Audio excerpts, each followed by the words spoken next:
But you can't operate out of weakness or compromise after you've been attacked. There is a significant effort on the part of mainstream media to just shut up these peaceniks. Anybody who suggests, as I have, that maybe we ought to just hold on here, let us take a breath, let us support our president, which I do. I think his restraint has been remarkable. I think he has stepped up. But I am also saying that if we bomb Afghanistan, and we can't do that without killing innocent people. If we do that, as significant numbers of high-powered, highly placed members of the op-ed page, for example, Broder, Sapphire, Boyle, Krauthammer, they can't wait to bomb somebody. And if we kill innocents, stuff happens. I'm saying that this is the time for the United States to reach out and join the world community. We owe this to the 45,000 men and women we have sent to this region. I believe, and I respect Mr. Donahue, I believe that's so insulting to the families who lost people at the World Trade Center that it makes me crazy. I mean, we have an obligation to protect our citizens here. If we can get a coalition, fine. But we don't have to get a coalition. And to say we're not going to do anything until such and such a nation gives us an okay is insane. The memory of those who died at the World Trade Center and at the Pentagon is not honored by the United States going out to the weakest, most miserable nation on earth and killing their innocent people. A nation that's fostered terrorism and made what happened at the World Trade Center possible. And I'll take a poll among those people who lost people at the World Trade Center and the Pentagon any day of the week, Mr. Donahue, and I guarantee you they would be on my side rather than your side, because your side is conciliatory, and we don't need that kind of thing during a war. After you say take a breath, Phil, then what? I say now is the time for the United States of America, with the enormous empathy that is felt for us worldwide.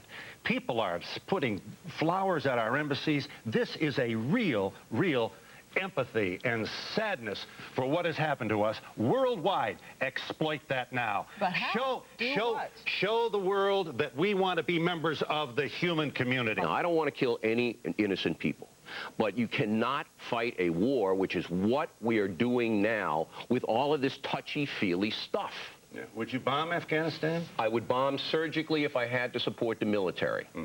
And if we kill innocent civilians and those pictures are shown worldwide, you don't think that's going to be a recruitment poster? You don't think it's going to happen anyway? For the Islamic radical wing that will grow? Oh, so it's going to happen anyway, therefore we ought to go out there and just bomb everything. You don't conduct a war out of fear.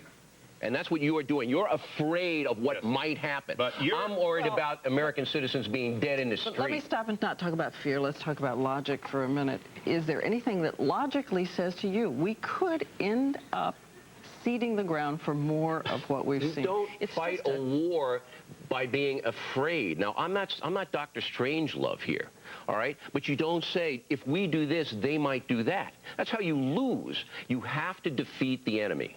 We now have the opportunity of being strong. We have the biggest stick in the world, and we are not walking softly. We should reach out and make sure that we have allies in the world fight against terrorism. This is not ours alone to fight. It is the world's to fight, and they want to fight it. Please don't make America the great big Satan coming in with the big feet, stomping on innocent people in the name of those who died randomly by messianic people who talk to God every day and God talks back. Don't let them do this to you.